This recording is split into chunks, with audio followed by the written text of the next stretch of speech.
Hey guys, Brian delivers you the goods here. I'm returning to you this afternoon. Hopefully this video will be out soon enough for you guys to watch it. Yesterday I've been having like 4G problems with my network, so it's been a little pain with my cell service. So just trying to get those two videos uploaded to you guys was a pain in the ass yesterday.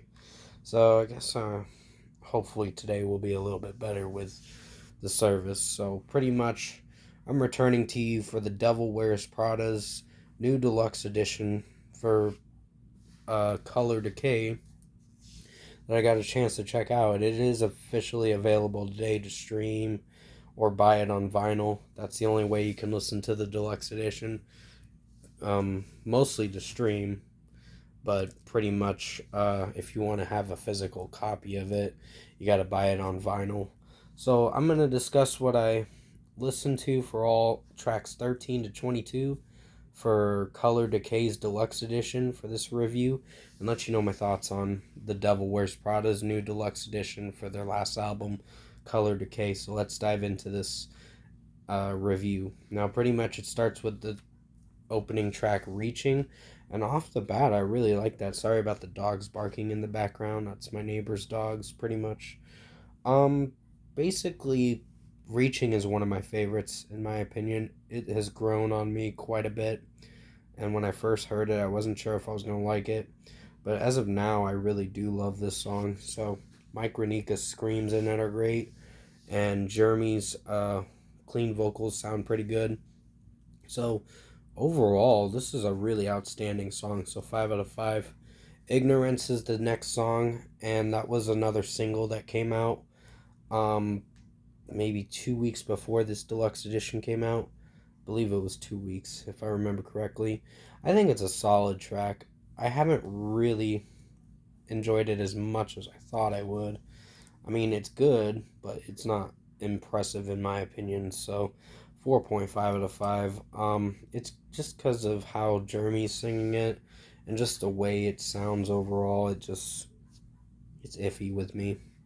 So yeah, Salt Acoustic is a pretty good one.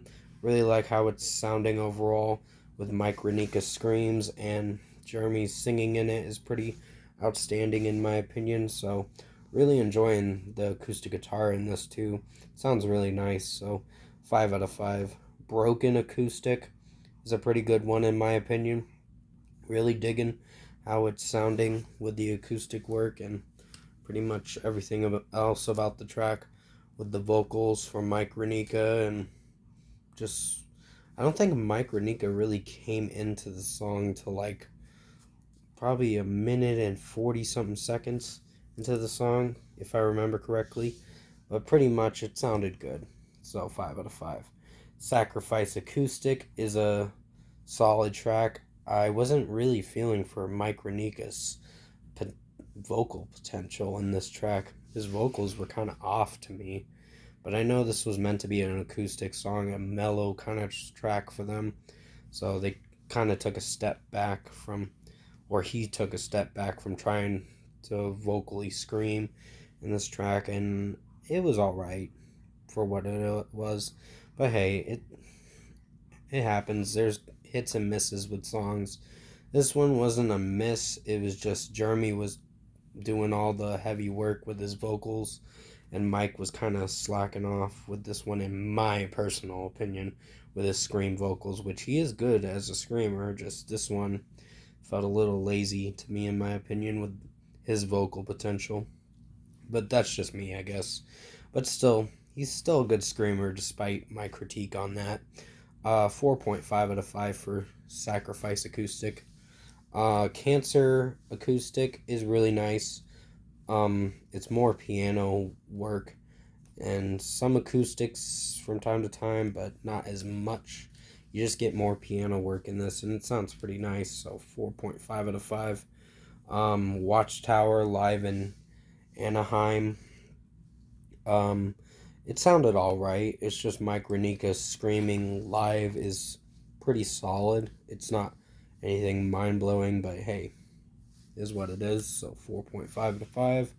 Salt live in Pittsburgh. I was a little disappointed with this one, but I wasn't torn with how it turned out because the production and mixing for the live version of this track is really outstanding, and they put it well together with how it sounds. But vocally, it's just hit or miss for me. So 4.5 out of 5. Then comes Sacrifice Ray Volp remix. That was the most disappointing one I've heard from this deluxe edition. I was really torn with how it turned out because the dubstep music was just so annoying. Like the EDM music in this track is just so bad, in my opinion. Kind of kills the track, in my opinion, with how it's executing. So, and the vocals were just like very programmed and auto tuned, and not in a good way. So 2.5 out of 5 for this one. Salt Fairlane remix is a pretty solid track. It's much better than the last remix that I gave a 2.5 out of 5. So pretty much 4.5 out of 5. It ended the album for this deluxe edition pretty alright. Overall, production, mixing, and execution wise, I think Color Decay Deluxe Edition was a little bit of a step down than the regular edition, in my opinion. I was a little torn by this one, but I wasn't hating it too much. There are tracks to come back to, and the only disappointing track that really brought the rating down was Sacrifice Ray Volp remix. I wouldn't recommend listening to that unless you want to kill your ears. Because that's what it did to me. I was really torn and getting a headache from that one. So pretty much for an overall score, I'm giving Color Decay Deluxe Edition for this review by The Devil Wears Prada a 7 out of 10. It's decent, just not something I'm going to really come back to too much this year. But there are some memorable tracks from time to time. Mostly the tracks I recommend are Reaching, Salt Acoustic, Broken Acoustic. Other than that, the other tracks are solid and one is disappointing. So 7 out of 10 for The Devil Wears Prada Color Decay Deluxe Edition for this review. Thank you guys for watching.